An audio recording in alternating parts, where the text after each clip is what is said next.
راولہ کوٹ سے محمد خورشید بیگ کی رپورٹ شامل کرتے ہیں۔ راولہ کوٹ جموں کشمیر نیشنل عوامی پارٹی اور نیشنل اسٹوڈنٹس فیڈریشن کے زیر اہتمام آزاد کشمیر میں مسائل کے خلاف وسائل ہمارے قبضہ تمہارا، دریا ہمارے بجلی تمہاری نامنظور احتجاجی ریلی اور مظاہرہ۔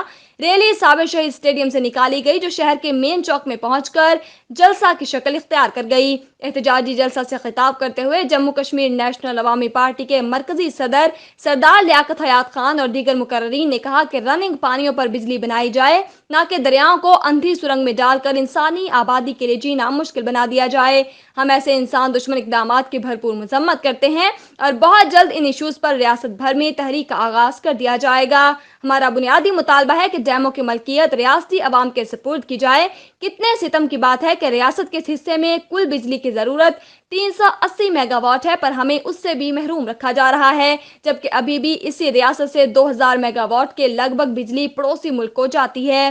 ہم مطالبہ کرتے ہیں کہ دیامر ڈیم کا حق ملکیت GB کے عوام کو دیا جائے اور کشمیر کے ڈیموں کو کشمیر کے حوالے کیا جائے۔